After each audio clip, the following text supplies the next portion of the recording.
willkommen zu einer neuen Folge Interview mit einem Imker. Wir haben heute Steve und Paul zu Gast. Ich habe es euch auf Instagram so gezeigt. Die beiden sind die Autoren von diesem Buch. Und ich habe ein paar Fragen dazu und ich habe die beiden gefragt, ob sie mir mal eine halbe Stunde zur Verfügung stehen und sie haben ja gesagt. Wir machen das Ganze auf Englisch. Wir probieren es so langsam wie möglich zu machen. Wenn ihr Fragen habt, schreibt es in die Kommentare. Oder wir gucken mal, wie wir es hinkriegen, aber erstmal machen wir es auf Englisch. Welcome, Steve. Welcome, Paul. It's great to have you here. Welcome to the show. Thank you very much. Good to be here. Thanks for having us. Cool. So I just said in German to my audience, you are the authors of this book. And Steve, I know a lot of German people know your first book Interviews with Beekeepers, who was quite successful in Germany as far as, I mean, it's a beekeeping book for Germany, but yeah. quite successful from what I know. Tell me, how did you started to think about this book? How did you both came together? What is the idea? I'm always interested in trying to understand what is the first thought and then how actually was it that this great book made it into the stores? Okay, well, after I finished my first book, I promised that I will never write another book. And so I had a few years of not even thinking about writing, really. But then after a while, it was cold and dark at winter time, and you just start to think, maybe I'll write another book. And I'd heard about Paul because I kept having conversations with beef farmers in the UK, and they all, they always mentioned Paul and said he always has lots of honey. He's one of the best people for honey production. And so I just phoned him because I thought, well, that's my favorite beekeeping book is called Honey Farming by R.O.B. Manley, and that was written 80 years ago. Mm-hmm. And it just seemed that if I could find somebody who was really good at honey production, and we could write a modern book that's kind of more, up to date with modern methods, and it would have to be appropriate to the UK because of the funny hives that we use. But we have the same here. Yeah. But no, so I contacted Paul, and he was quite keen on the idea. Great. Paul, what was your first thought when Steve called you? I mean, to start with, I was shocked that my name was being sort of given out as this sort of good honey producer. That's what shocked me the most, to be honest. But no, it was a real surprise and a real honor to be asked, to be honest. It was, I was really keen to be part of it, and it just Steve's approach of this modern take of how to produce honey. It hasn't been done in quite a while. Yeah. It's the last book was probably 40 years ago at least. So yeah, it was a cool concept, and I was in from the beginning. Okay, cool. What is I've heard that somewhere. What is KEG? It's Knowledge Exchange Group or something. I heard that you are the one everyone refers to. You are the standard when it comes to this group. Can you explain me what that is? So KEG, KEG is Knowledge Exchange Group. Yeah, so that's a scheme within the Bee Farmers Association of the UK. And basically the idea behind that was groups of bee farmers got together and shared all the intimate details of how they run their businesses, and break things down into running costs, everything, the finances, the figures. And the idea was that just by working together and being open and honest with each other, it would help us all raise our standards and improve collectively. Crazy. And so that was something I was part of just before Steve approached me. So a lot of that mindset and a lot of that information was quite valuable and useful for the book as well. Was that is that something what you would think of would be possible like 10 years ago? That professionals exchange knowledge about their operations and about their secrets or something? No, I went when I first started 14, 15 years ago, it was quite closed off and isolated. I think people didn't want to share their secrets. Everyone was holding everything close to their chest, and it has changed quite Hmm. dramatically in the last few years, certainly. So for the better, I think. Yeah, yeah. And did it, I mean, was it helpful for you as well, or? Massively, Yeah, yeah. It really helped me eliminate a lot of uh, what's the word? Inefficiencies in my business. It helped me pick up different techniques and learn from others, especially you know, yeah, it was just fascinating being part of groups, people from lots of different backgrounds. hmm. We're all doing things totally differently, but we were all successful in it as well. So it was interesting just seeing how we've all been able to make a success from doing things totally differently as well. Yeah. Yeah, cool. Is that a physical meeting or is it online or? It was mixed. Initially, when it started, was during COVID. So we started off with Zoom meetings, and then eventually we were able to meet in person and sort of day-long events where we sit in these groups and discuss things and go over things. And it was over several years. It Yeah, was 3 years, I think. Um, and it's still ongoing. They're looking for new participants now for the next phase of it. And before I was part of it, there was a phase before me. So it's this sort of yeah. evolving thing. Awesome. That's a blueprint for Germany. Yeah, I mean, it's we're trying to with this YouTube thing and so on. We're trying to share as much as possible on certain things. There's always we need to be a bit because well, in Germany you have some regulations on taxes depending on how many hives you have and so on. So of okay. course you can't speak about everything, but that's I have the feeling as well that there is a lot more people that are willing to share some insights and help the industry in general. I mean, that's I'm following well the UK beekeepers as much as I could on Twitter, and I'm trying to see what issues you are facing, and I know some of you over there in the UK, but you have some the conditions are quite similar to ours. I mean, you have a bit more heather than we have, and but apart from that, it's quite similar, isn't it? I don't know. Have Not you? sure. Yeah. Yeah. I lived in Germany for a couple of years when I was sort of 17, 18. Not as far north as you, but kind of near Mönchengladbach. And the only real difference is that in the winter, in Germany it was colder and it stayed cold for longer, whereas in the UK it kind of you don't have very many cold days. It just goes cold for one day and then it warms up. But we have more rain, Yeah. a lot more rain, I would say. Same here. It's like the usual winter is like 5 degrees and rainy. And we Yeah. had that this year was absolutely horrible. It was raining for literally weeks. So I'm are you you're using wooden hives or poly hives? Is there anything? Just I'm sorry, I'm mixing a bit of questions. There's, All right. but as we're speaking about the weather, I was wondering that a lot of you are still using wooden hives, right? Just because of the Well, price, or in my case, I have about half poly, half wood, because I keep trying to see if it makes much difference, and it does make some difference, but not as much as everyone says. And yeah. in my wooden hives, I put some insulation in the roof, some kind of roofing, that you'd get in a house, that kind of insulation. Hmm. Um, but I just think in the winter, in wooden hives, they're a bit tighter clustered, whereas in the poly, they're a little bit more spread out.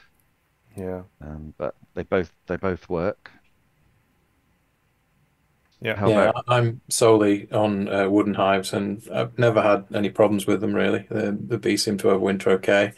Um, yeah, I think probably site selection for overwinterings probably makes more of a difference in my opinion. Yeah. But Yeah. yeah, Uh, also you move hives, don't you, Paul? So yeah, I did try polyhives many years ago, and I wasn't happy with how they held up to sort of being ratchet strapped and moved about a lot. They end up with lots of sort of dents and dings in them, and hmm. yeah, the wooden hives are a lot more robust, I think, for migration at least. Are are they wax dipped or something, or is just pure wooden hive? No, just cedar hives, and yeah, I think the oldest one's about 12, 13 years old that I built myself, and they're still Yeah. holding up okay. Screwed and glued together though, so Okay. yeah. Cool. All right. Let's come back to the book. I mean, anyway, it's all in your book. So I said to my Instagram followers that this is probably, if you've read this book, let's assume you got into serious beekeeping and you read this book and you just copy what you did in there, you probably won't fail. Honestly, I haven't found any big secret now where I would say, well, this is how you this is why you are the reference in the knowledge exchange group. But it's a I don't know if there is any example, especially when it comes to plants and how much honey they give or pollen and so on. I was just going through it and was, yeah, that's interesting, but I've thought about that. There's no other book outside with this knowledge telling you what you should use for if you move your bees there, or if you should move your bees there, yes or no, right? Or is there anything that, I mean, it's your experience. I think other books do touch on it, like Honey by the Ton talks about certain forage, and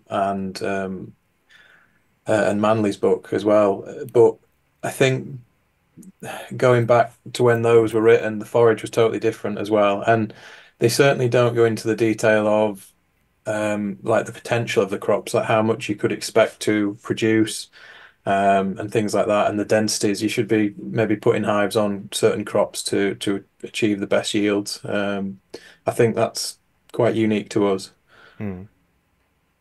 Okay, cool. Um, can we just? I mean, the people should read your book, but I would be interested just to understand a little bit about your season and about so that we can understand the difference between UK and the weather and everything over here. So when did you usually, so I'll start with, we do pollination services as well here. We Hmm. start with cherry, and it was this year almost beginning of April, more or less the first weekend of April. We then go with apple, which was last weekend. Hmm. So mid of April for those who watched that later. Um, where how does your season start? I would say normally we're probably slightly earlier than you. I've just taken my bees to the apples about 10 days ago, a week, 10 days ago, and that was very early for this Hmm. season. We're probably 10 days advanced to a normal spring. And the cherries were about a week, 10 days before that, so late March, early April. But like I say, Crazy. they're early as well this year. Yeah. Um, Occasionally we have plum pollination. That's usually late March as well. And um, yeah, we have sometimes blueberries. That's usually around now. We pollinate blueberries. That's starting sort of mid-April to late April. Hmm. Um, am I allowed to ask you what you charge for pollination services? Yeah, of course. I don't A lot know of about UK tax people. it's okay. A lot of the pollination we do is through our pollination scheme within the Bee Farmers Association, and that's a set rate of 80, I think it's £85 per colony, and that's for a duration of up to 4 weeks. Hmm.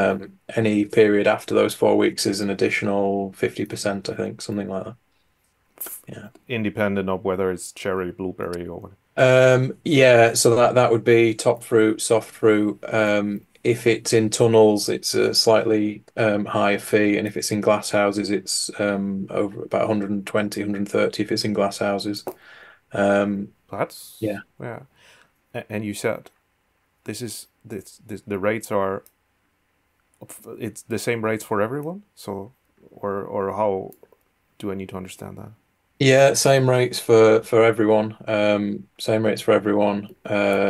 Open pollination of like crops like beans, borage, oilseed rape, things like that. That's a lower rate. That's about £40 a hive, I think, Hmm. £40 a colony. But yeah, it's the same rate um, for all the growers, depending on what they're growing. But yeah. Okay. Well, What's it like in Germany? it's completely everyone negotiates on their own Hmm. with the farmers. We Well, I personally charge like 65 euros plus taxes per colony for 4 weeks time. Um, it's sometimes it's good, sometimes it's bad. So you got years where you, especially years like that. So of course, if you bring your hives into oilseed rape, you get much more honey than if it's rainy outside and there's no nectar and honey from cherry or apple trees. But at least I mean it pays the bills for the feeding at the end of the year. Yeah. That's a bit. I mean, yeah, but 65 euros. I'm more like I guess there are a lot of people that are getting less or charging less. So this is why I'm. And generally we are not really good in doing those kind of things in Germany that we work together. That's where we need to improve, and I mean, it's getting better. It's really getting better every year, but there's a lot that we can improve in those kind of things. So this is why I'm The interested in that. the benefit for us within the association is we have a pollination secretary that is sort of the middleman. They liaise with the growers, they negotiate the contracts, um, and deal with the finances and things. And we also have sort of guidelines for the beekeeper as well to Yeah. make sure the colonies are of a certain standard. So the grower has assurances as well, and I think that's helped us quite a lot over the years. But some people do private pollination at significantly lower prices, but it's not a massive industry, to be honest, over here. It's No. not huge. Few thousand colonies get moved maybe, but Yeah. Yeah. It's not um, like in the US, right? no, it's people probably move, thousands in one go over there, whereas that's like everything we're moving in total over here. It's crazy. Absolutely. What would be your guess? How many UK people are in serious beekeeping and moving stuff into pollination and so on? What? That's a good question. Moving to pollination, not many. A few dozen, maybe 20, 30 people at a push. Yeah. People that are like serious bee farmers. I mean, we have about 500 members in our association, but a lot of those are quite small scale, 40, Mm. 50 hives. Like Steve, but yeah, Steve, everyone's growing at different rates, aren't they? If you Yeah. you you get into these groups and you learn from other people and you grow and you improve, don't you? But people that make a living from it and do nothing else, maybe 100, not many. So similar to us. Really? Okay. Yeah. I think our association is a bit bigger. I could be Hmm. wrong, but it's same as you. There are a lot of people in there who have like 70, 80. Usually, so we say in Germany that you can't. I mean, labor costs in Germany are expensive, and it's really difficult to we usually say that if you're a one-man show, you're not able to manage more than 150 hives. Okay. It could be maybe some 170, 180 or something, maybe somebody a bit less, but that's more or less what an average one-man show beekeeper professional over here has, like between around 150 beehives. So what you have 200, around 250? 250 roughly, yeah. It fluctuates a bit, but I also employ my mum. She does the extracting for me, things like that. That So was my question. So you got some help from it the takes family. not having to think about the extracting takes so much pressure off, you know. I could probably manage up to about 300 before it got too stressful and difficult. Yeah. That's good. And Steve, what are you have like 70? That's what we call it as Yeah. well here, sideliner. Yeah. What is your plan? Growing? Well, Or if I came to beekeeping a bit late, I think. It was about 12 years ago, and I'm 60 now. I've got my you're son. 60? Yeah, Oh, really? You look yeah. way younger. That was very nice of you to say so. I'm 62, by the way. Yeah, yeah, yeah. You're But lying. But yeah. So if I was 20 years younger, I just love beekeeping, and I particularly love commercial beekeeping because I like the challenge of, you know, making it into a business and making it successful and making improvements, and all the things that we were talking about before, really, Jan. And but yeah, now I'm a bit, I think I'm a bit too old to really push it, so I'm gonna maybe get to 100 colonies. But that's probably more like 70 full-size colonies and 30 nukes. yeah.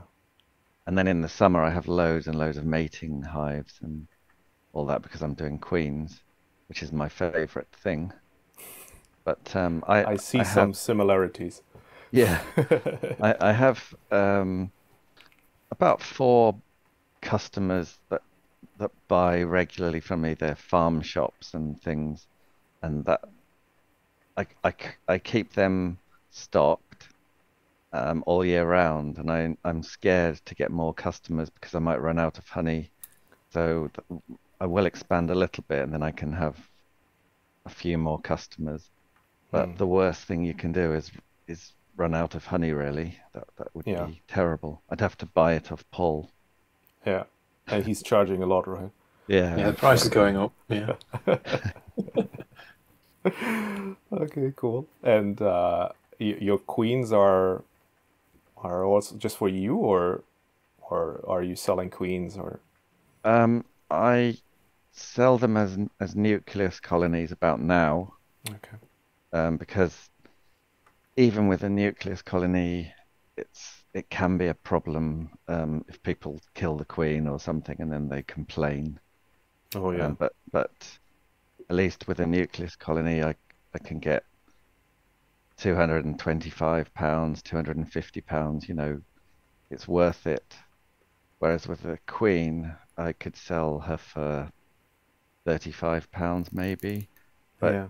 there's too many things to go wrong. People always kill queens, and I don't want to get too bogged down in customer complaints and all that. Oh yeah. We all And know also, that. I only make maybe 100 queens, so I need most of them for me. Hmm. Yeah, I think selling nukes is a very good early boost to the money. Yeah, definitely. And the price you mentioned is not that bad. I mean, we are prices for queens are going up in Germany because people are more understanding the effort behind that, and we have some pretty good breeders over here in Germany, so that's prices are going a bit up. But for colonies, it's easy to get a colony now or at the beginning of the year for 120, 130 euros. Wow. A full Do you, production hive. That's if you sell nukes for 200, more than 200 pounds, that's good. Yeah. I think that price has shot up since Brexit, actually. I think before then you could probably buy a nuke for 160, 180 pounds, something like that. I was yeah, go ahead. Yeah, and then I think when Brexit happened, we stopped the import of packages and things like that, so we had to become a bit more self-sufficient in producing nukes. So, yeah. Yeah. Okay. Packages are not really a thing over here. Okay. One thing Uh, that the people who sell nucleus colonies now, a lot of them, they tend to import queens. So they'd be importing current season queens now and putting them into nukes, whereas I I don't do that. I have the the nuke going through the winter. So the queen in my nuke came from last year.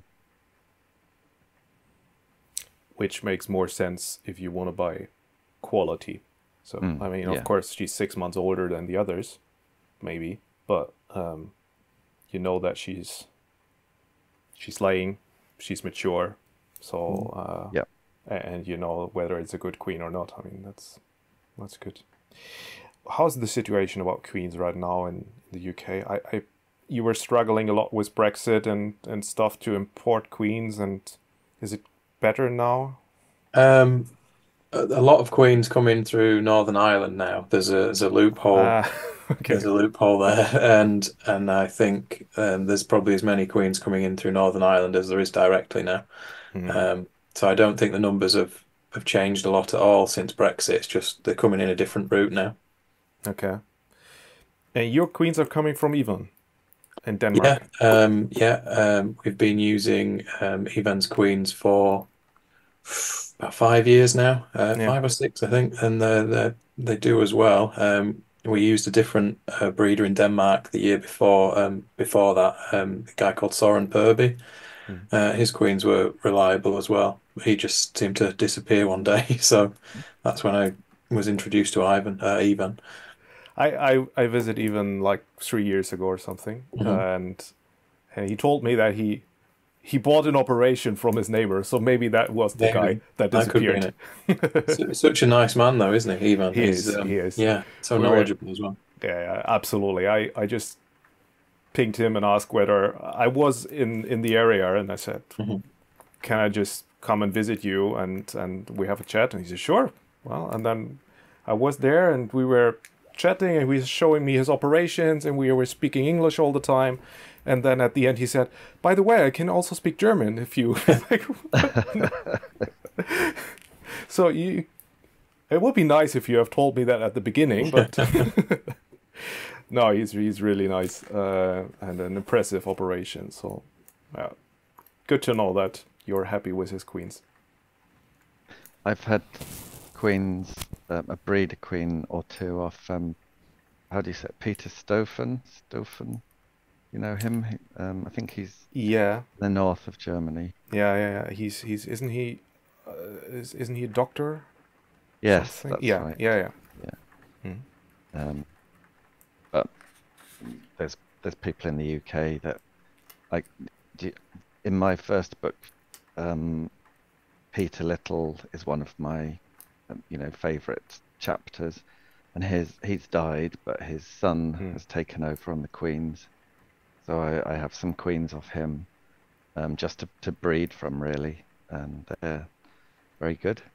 Yeah. So yeah, but what you have in the UK is the professional beekeepers. They're in it for making lots of honey and having prolific queens. So they like the buckfast type of bee. But the amateur beekeepers, lots of them are very they get angry at these foreign bees coming in. They want Oh, the just English bees, dark or black English yes. bees. Mhm. So even if they're rubbish, well, no, they're not all rubbish. Some of them are very good. But Yeah. if they were that good, then all the commercial beekeepers would use them. But all the commercial beekeepers use buckfast. So Yeah. Except in Scotland and where the weather's very bad, maybe Ireland, and they probably the black bees do better. Hmm. But people do get quite angry about it, which is a shame really, because you'd like to think that beekeepers could just be, on the same side and help each other, but it doesn't always go that way. That's true. It's we had. I think we're overcoming this situation here. We had that with carnelian bees, Hmm. um, which was the most favorite bee everywhere, and buckfast bees were exactly the same situation as you described with dark bees. The people using black bees, dark bees here are not. Um, is not really famous over here. There are a few people. There are some people that are trying to establish them again. Hmm. Have some mating stations for pure mating with black bees and so on.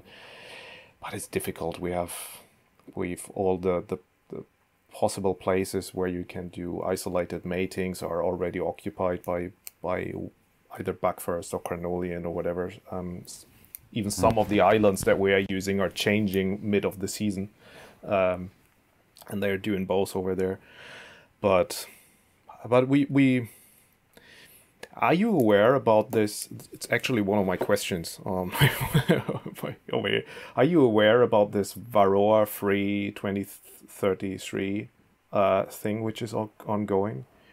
Where so there are a lot of big breeders and people in Germany, Austria, Switzerland, a lot of the associations that we have over here, they have aligned on one common goal that they want to breed a Varroa resistant bee until 2033.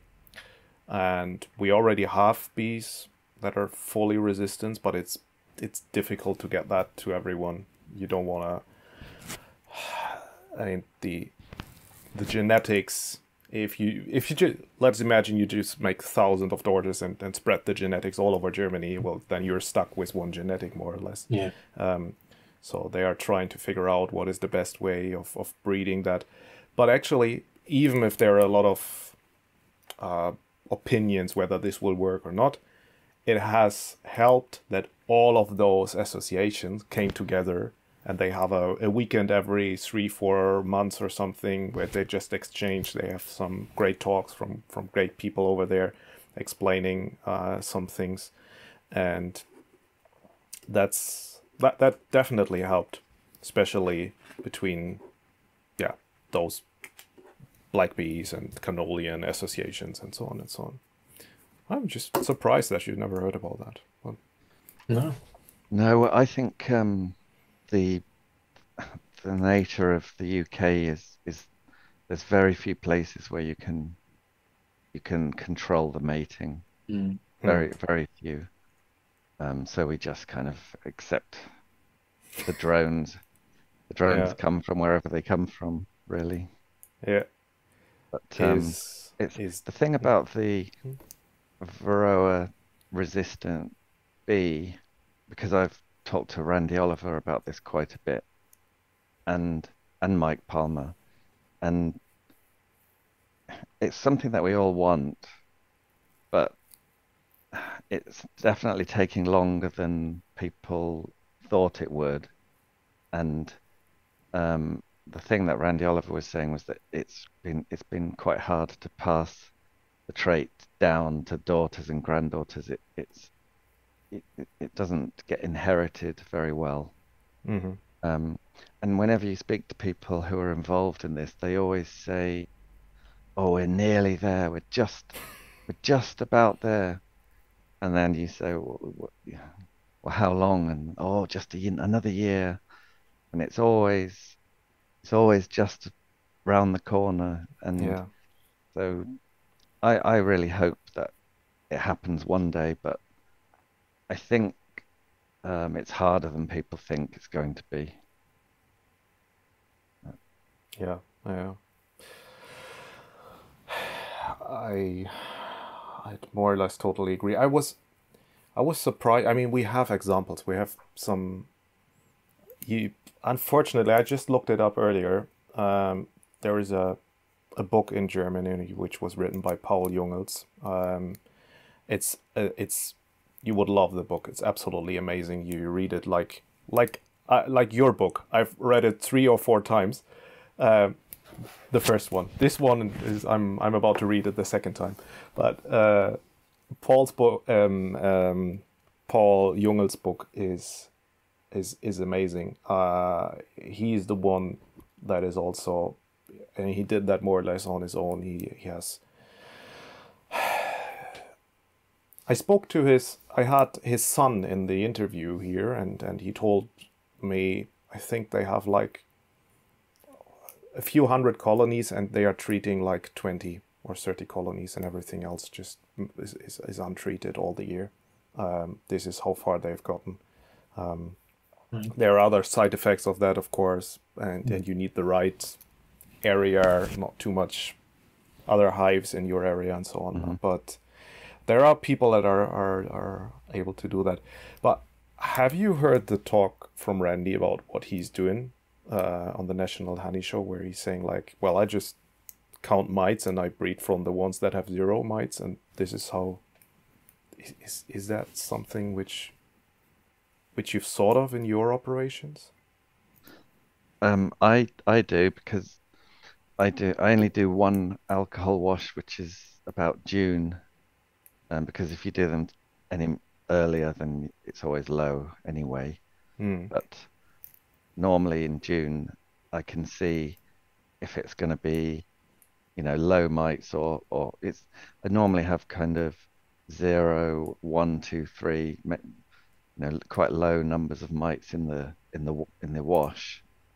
But sometimes I get a hive that's got 9 or 10, and that's definitely going to die before. If I don't treat it quickly, it's not going to make it. So, but I keep a note of that, and when I'm doing queen rearing, I bear that in mind. Try and use a queen that's from a colony that keeps the mites low. Yeah. I hope it helps. I can't prove really that it does, but it's just another. There's no, it's another thing to select for. Yeah, exactly. Is there anything? I was about to ask. Do you have time for doing stuff like that? It's not just the time either. It's you can't really afford to take the risk. If you need a lot of colonies to start whittling down the ones that are resistant, and the ones that aren't, they're going to suffer. They're going to dwindle. They're going to, they're not going to be as productive, and you can't really afford that when you're trying to produce honey and make money from it. I don't think if you're solely thinking about it from a experimental point of view or from a breeding point of view, yes, definitely. But when we're using colonies for production, I think you can't really afford not to just keep treating. You kind of just got to whittle away the varroa constantly, and we're never going to have problems with resistance to like thiamine, oxalic acid. So if we just keep treating with what we can, I think, and just try and manage it the best we can, and hopefully one day there'll maybe be someone that's put the time and effort and money into breeding these bees that are more resistant or tolerant. Yeah. But for now, we just do what we can, I think. Your varroa management. I mean, a lot of the stuff, which is absolutely true. So you finish a lot of the chapters in the book with, but you need to think about that for yourself because of your area, your weather, your whatever. You're describing roughly how your varroa management is, but is there any how you're doing that with 250 hives? Like, I'm still impressed about a single person running 250 hives. So how do you manage that? Manage the varroa treatments, or yeah, I mean, it's just getting the treatments on when possible. So I tend to treat 3 times a year, and that will be we've just had a treatment in now, which has been removed. So from sort of mid to late March to sort of mid-April. Apivar or what is? We try and use, well, this year I've actually used a Formic Pro treatment, which Okay, it's cool. been interesting. It's the first time I've ever used it, but it seems to have worked well. Yeah. But normally we'd use thymol this time of year. And And and this is, sorry to interrupt you, but yeah, no, it's fine. this is totally fine with in the UK to treat before the supers are on. Yeah, before supers go on, as long as the treatment is removed before supers are added, which is why we sort of put the Mm, treatments on mid-March usually, take them off early April as supers start to go on. okay, Um, cool. and then the next treatment, in an ideal world, we would probably treat July, August time with something like amitraz, Mm, but we're still producing honey on the heather then, so that's usually delayed until late August, early September when the honey's been removed, the final honey of the year's been removed. mm, Um, and then sometimes we even do another thymol treatment after that, and then an oxalic acid treatment December time, mid-December. So they kind of my approach has always been just to hit the mites as many times as you can, and even if the efficacy is 10, 15, 20%, you're still whittling away at the mites. The spring treatment I use in March, it's probably too cold to be totally effective, but every mite, my view's always been every mite you kill early is mm, hundreds less later on in the season. So yeah. definitely. It's it's not really allowed for us to Mhm. treat in spring. Okay. As well, there's it's kind of a gray area because the only official allowed thing that you can use is Varro made from Bivital. You know, it's Hmm. Okay. like oxalic acid with a bit of formic acid or something. You know the product, right? Yeah. Yep. Yeah. So this is what is officially allowed. Everything else, of course, says you can't treat with honey supers on and so on and so on. But um, the the good beekeeping practice in Germany says if you've treated after 1st of January, you're not gonna yield any honey from this colony. So Okay. this is where I would say 90% of the beekeepers stick to. Mhm.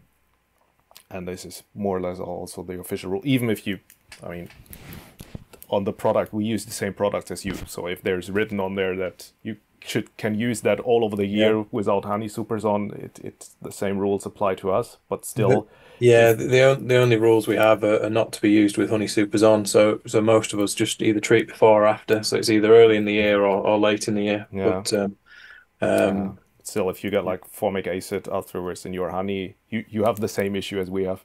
yes, yeah. If we were to treat with honey supers on, yeah, there would definitely be residues from amitraz and things like that. Certainly, and Yeah. formic acid, thymol. It's yeah. Okay. Cool. Um, I get one question, which I read that you are using, or maybe a question for both of you. Are you using? I read that you are using something like pollen patties from Poland in early spring. Is that a secret? Which patty or? No, Uh, the Lyson okay. apicand pollen patties. They're the only one, or at the time when I started buying them, they were the only pollen patties that actually had pollen in them. Yeah. And they were quite high pollen content. I can't remember exactly, but I think it's 8 or 10% pollen, which is Yeah. in a kilo patty. 100 grams of pollen is quite a lot. I think if we're feeding in sort of February. Yeah. Um, And real pollen is always different yeah. than yeah. But Okay. it's not something I know for sure makes much difference. I use it mostly for my own peace of mind. I think, it's Okay. I keep quite a lot of colonies in on single sites, and there's not much forage around until sort of Yeah. mid-March for us. So getting a little bit of pollen into them a bit early, it's just me using my human brain to think I'm doing something good. Yeah. Okay. The bees Got it. take it down, and we don't have problems. So, but I can't say for sure it makes much difference personally. Yeah. Well, interestingly, I can offer some perspective Mm. because I've never done the pollen thing, the pollen Yeah. patty or whatever. because we have loads of pollen. But because of writing this book and hearing what Paul does, this year I decided I would do what he does, and luck. I mean, it needed it as well because the weather's been pretty bad. Hmm. But yeah, m many of my colonies got kind of sugar with pollen in it, or there was another type of patty that has a kind of a yeast thing in, but it's proteins. And I've been through all of my colonies, and they're really loads of brood, very strong. So I'd say better than normal. So it does seem to have made a difference, Hmm. which isn't really that much of a surprise. But I guess Uh, I guess if the weather had been mild and they could get out and collect more pollen, it might be a waste. that's exactly the point, I guess. It's the same here. We have lots of pollen, but yeah, sometimes the weather is just crap, and it's Also for queen rearing, I'm going to try this. I've only just got that. Have you seen that? no. That was it was something that Ian Stepler talks about. I think it's rocket fuel or Rocket fuel. yeah. Yeah. So I'm not interested in that for my bees, but for the for when I'm making queens in my cell builders, I'm going to put some of that in the syrup, Yeah. see if it makes a difference. Is that available in Europe, or did you order it from the US? Yeah, I got this in the UK. Oh, really? Cool. Not cheap though. No. As most beekeeping stuff, yeah. Okay. Mm. Cool. Have you? Uh, I think I read that in your book that you had a word on Hive Alive, and you said, well, you know some people that are quite positive about that, but you've never tried it, if I remember well. Is there anything else that you are using, or any? With because Hive Alive is basically what Manly used to do. He used to just dissolve some Yeah. thymol in alcohol and then mix it in with his syrup. And I think Hive Alive is basically that with a bit of seaweed, Hmm. bit of magic seaweed from Ireland in it. But it's the main thing is to stop the sugar from fermenting if it's diluted, if it's kind of quite thin syrup. Yeah. Um, but also some people think it helps with nosema. Randy Oliver tested it and said it didn't make any difference, but um, it's one of those peace of mind things. Yeah. I do it sometimes. Makes the Okay. Yeah, syrup I've seen smell that. nice. Definitely. I tested it here because I've tested Hive Alive in colonies, and I've seen the difference. I've tested it with some colleagues, and they've seen the difference. Just one of our professionals here called me a few weeks ago, and he said, "Jan, I've never had such strong colonies at this time of the year." So it could be something else. It could be the winter or whatever, but at least it was not a negative proof of that, Mm. and he was interested in that the sugar syrup lasts a bit longer, and so I actually tried that at home and had some glasses with just sugar one-on-one with water, and had that for 12 months in there, one with Hive Alive, one without. And after like 8-9 months or something, the one with Hive Alive was starting to get a little bit like uh what is the English word? You know what I mean? Like, didn't smell that good anymore. Yeah. Oh, And okay. and the other one was like, I don't know, 4 weeks, 5 weeks or something, and then it Yeah. was It turns into yeah. alcohol. It's so difficult to know if what we're doing is actually making a difference, isn't it? Or if it's It just the is. look of the weather and the forage and it's It yeah. is. It's the same with queens. Mm. People are just, you think now you got the best queen in the world, and then a year later you just, oh, she's average, or it just looks like the other ones as well. Yeah. But but as long, I mean, there's no secret, I guess. It's just what you describe in your book. It's healthy bees, manage your bees properly, and take care of them, and then everything works out somehow, right? That's the hope, isn't it? Yeah. Yeah. Do as much as we can and then just hope for the best.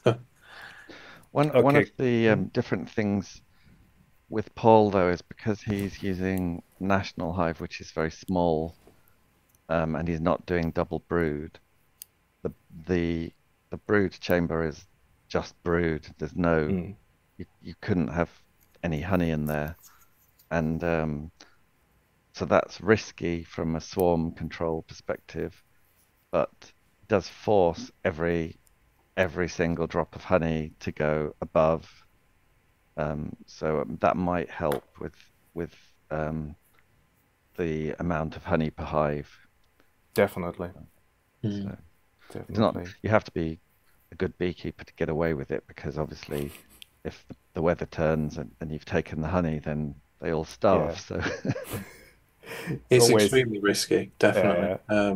But yeah, I mean, we're close to it now, but the National Hive really, with the prolific bees we run, the modern prolific bees we run today, it can literally just be 11 frames of brood and then nothing. Yeah, all the honey is just put up above. So certainly over the year we must be eking out.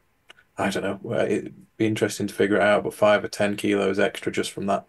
Really, I think. Yeah.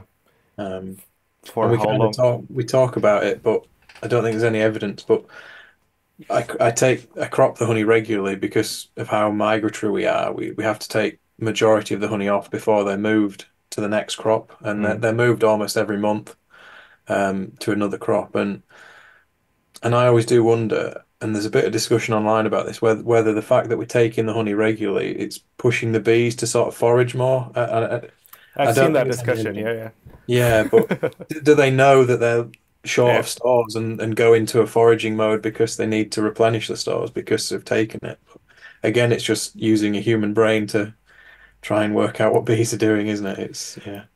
It's I had a discussion here with a colleague from Norway, and he said one of his tricks is he takes off the first honey soup. Well, he just does that in when he's going into heather.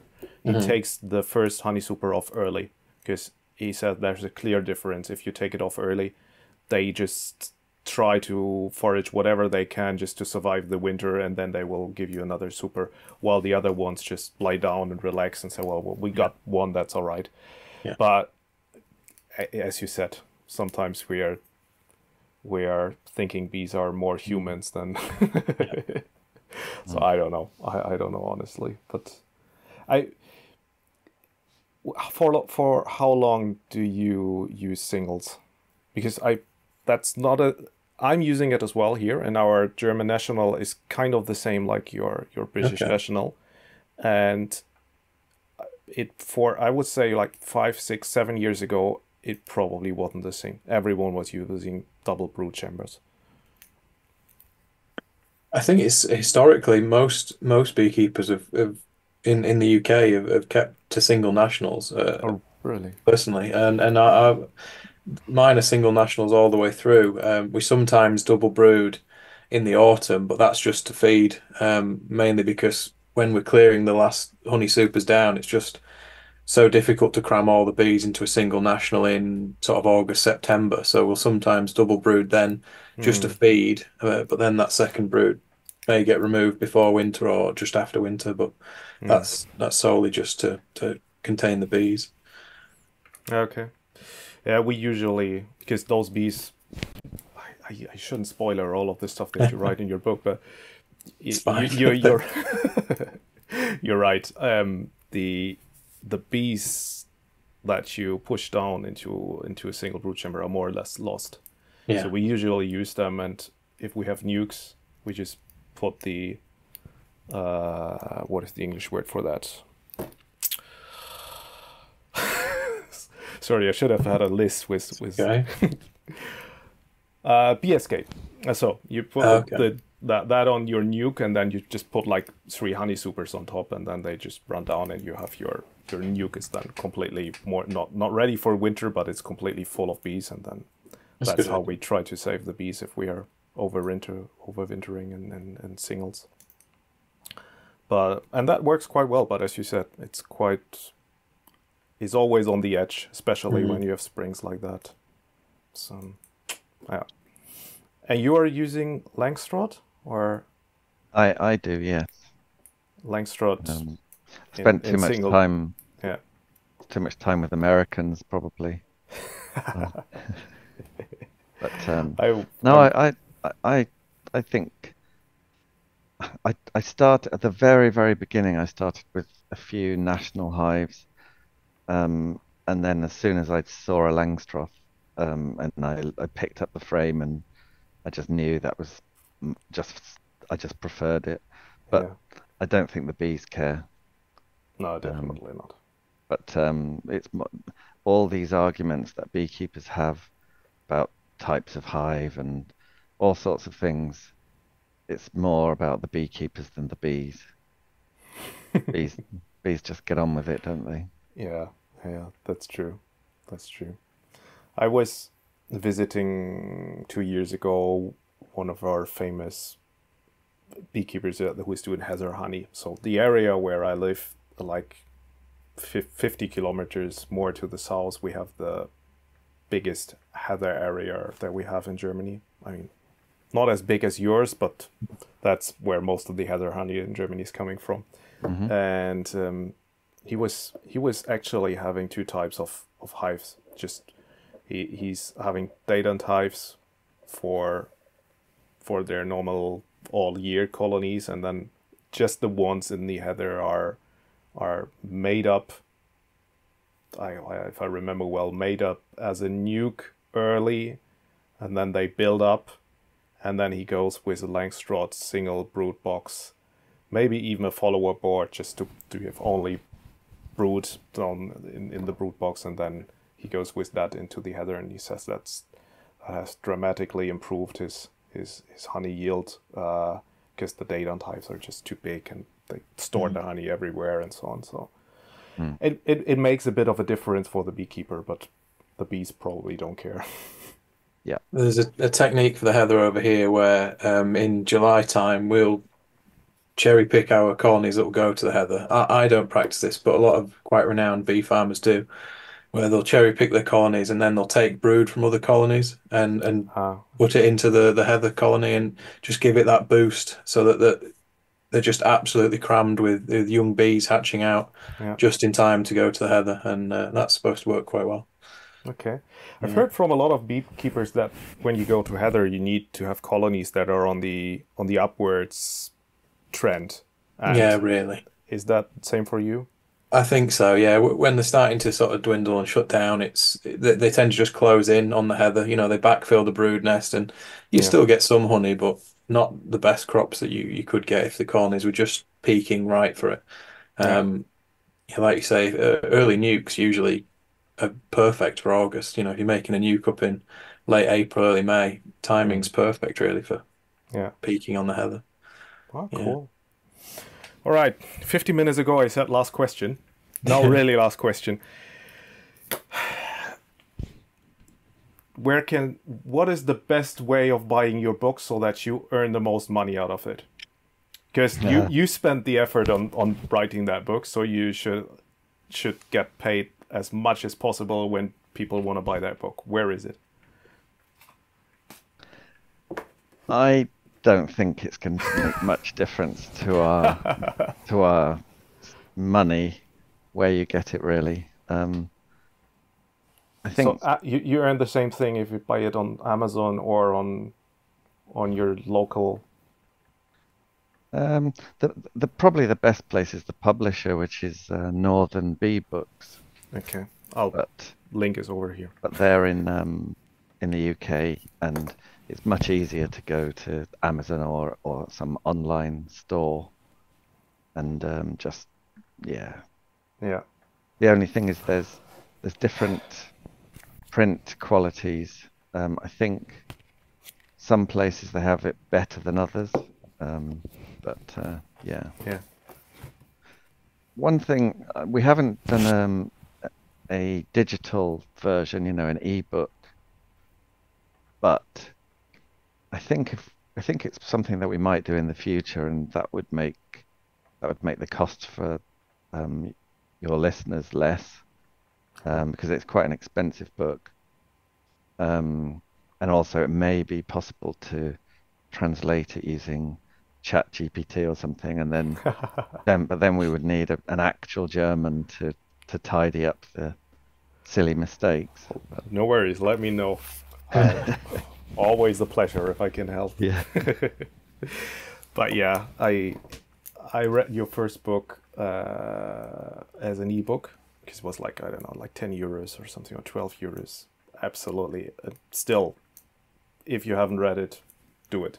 And this one, my full recommendation as well. It's something that it's one of those books that you read twice or three times, and if that says everything, because it's just really it helps you to understand. And there is one thing about the HMF thing which I've never read anywhere before, how long you're able to heat honey before HMF and so on. And those kind of little things are just amazing. And a friend of mine just called me and not called me, texted me a few days back and was saying, "Hey Jan, you are more familiar with moving hives into apple tree areas. What should I do? What should I look for?" And I made a picture of this site and sent it to her and said, "Well, look, there is the average yield on it, how many colonies per hectare, those kind of things, and when you should go there." And so with a bit of experience from my side, she was totally happy with that. So it's a great book, definitely my recommendation. Is there any plans for a next book, Steve? Or No, never again. I thought that you would say that. I think another thing that's strange is that I think I'm an okay beekeeper, but my I'm lucky in that I get to speak to other beekeepers who are very good, and I try and just pass on their knowledge. But I think some people probably think, who is this guy? Who does he think he is? Because I haven't passed all the exams, and I'm I'm probably an okay beekeeper, but that's why I like to work with people who are better than me, because I can hide behind. So if they find anything wrong with that book, I'll say, well, it's Paul. My fault. Yeah. Just blame me, it's fine. Yeah. But in working with you, Steve, I mean, I always say to people, you've probably got a better beekeeping or bee farming head on your shoulders than most big bee farmers I know. You've got such a vast amount of knowledge that you've obviously taken in over the years, interviewing people and researching. And it was so cool in writing this book with you that we would talk about something, and then we would both be kind of like, "Oh yeah, I don't really know what the answer is to that." And then an hour later, you would ring me and say, "Oh yeah, I did the research, and this is the answer to it." It was like you don't just stop. You were always trying to find that answer, and it was really cool, like getting the answers from you about some stuff, Obsessed. Yeah. Definitely.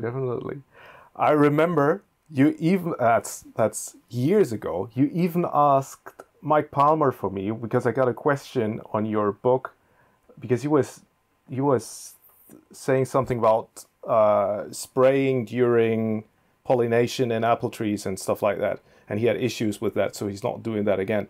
And I had a question on that, and I think you asked that to Mike on behalf of me, and it was like 2 days later I got an answer from Mike Palmer, which I was like, whew, how cool is that? So yeah, great. Yeah, Mike's great. I like Mike. Yeah. But sorry to I'm not sure if you're able to tell me that, but Mike lost like 60% of his hives. He said during the Yeah, radiation. yeah, Do you know why?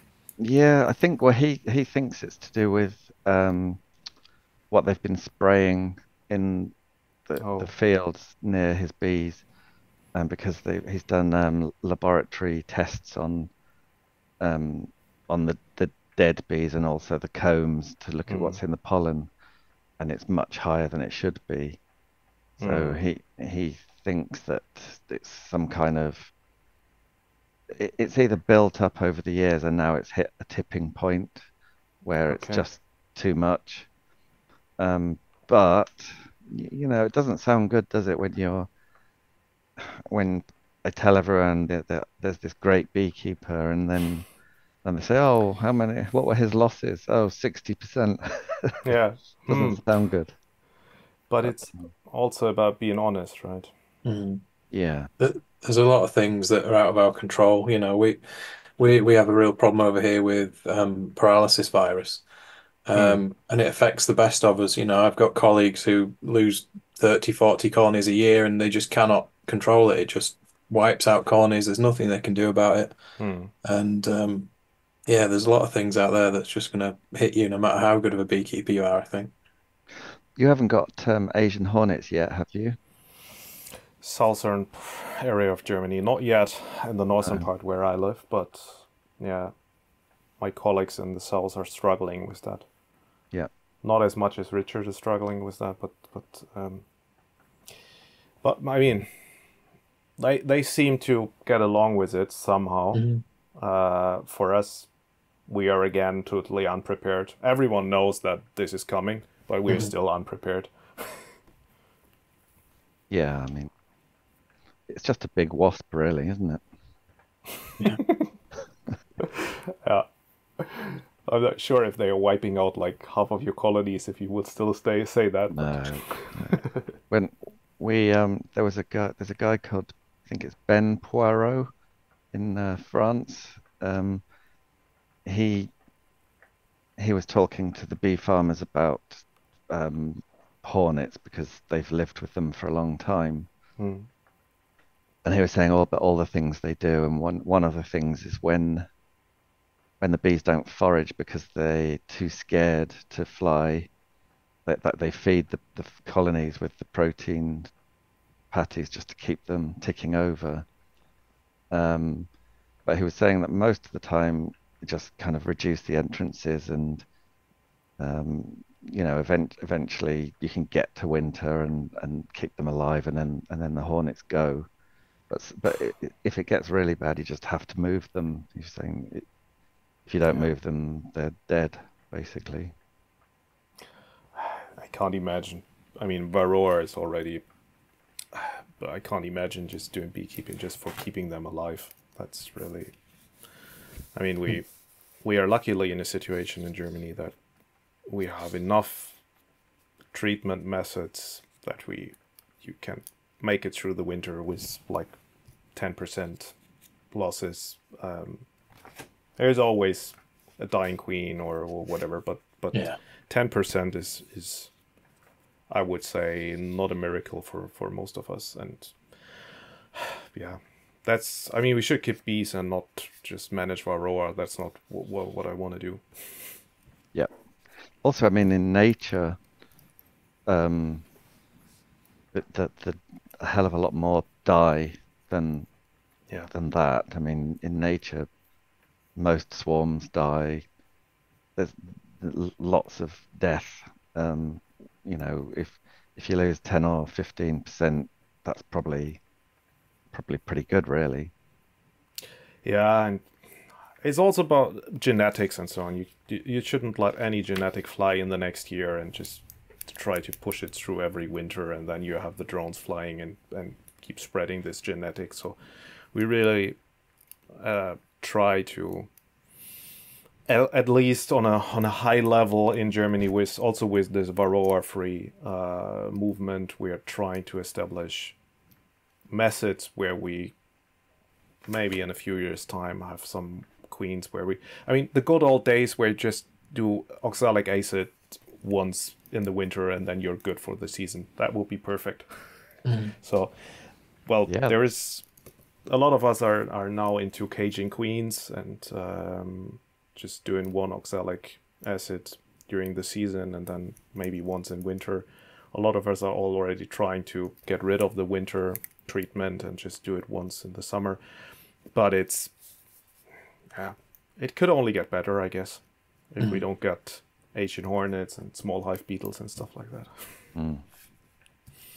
If you don't mind me asking, what's the honey market like over in Germany? Because it's struggling a bit over here in the UK now. The last few years, the local jar sales are good, but the bulk market's kind of stagnating a bit, and supermarkets are just not stocking British honey. Are you having problems over there, or? Same here. Right.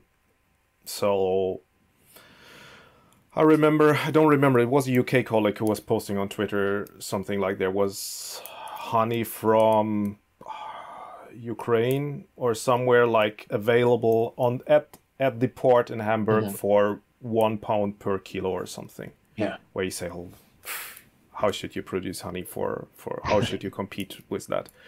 So the prices are not that good in bulk. I would say on average between 4 to 6 euros per kilo. And if you sell it locally, so I'll sell my honey like 7 euros per pound. Okay. So that's very similar to us, I would say, for your jar price. Yeah. We were at a peak maybe 2 or 3 years ago, maybe £7.50 a kilo, and we're probably close to 6 now, I would say. Yeah.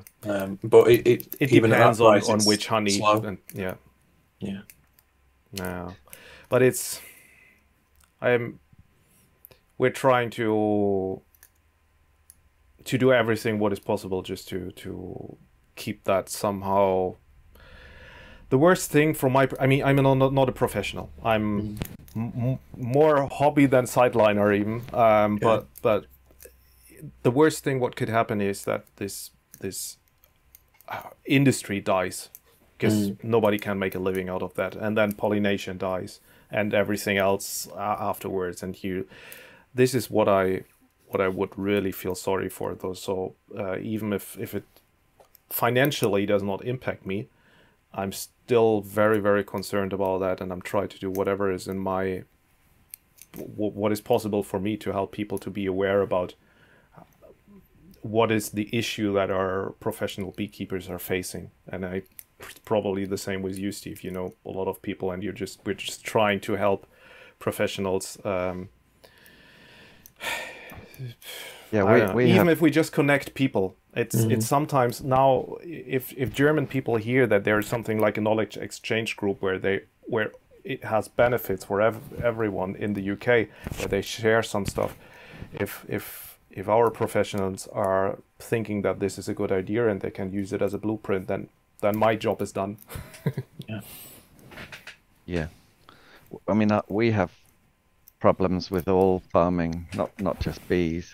Yeah. And they're really struggling, and it's terrible because that's one thing you should be able to do is produce food for your people.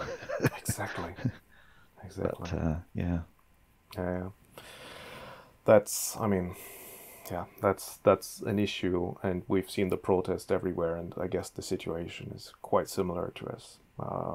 People here are also struggling, and exactly as you said, it's local food for the people around us. So it should be, even if you shouldn't buy a Ferrari out of what you earn with that, but you should make a living out of selling food. Just a small Ferrari. A small one, yeah. Maybe a Porsche or something. Yeah. Okay, cool. Thanks a lot. Is there anything else? I had a quote, Steve, from you. What you said during one of the. I saw that in one of the YouTube videos.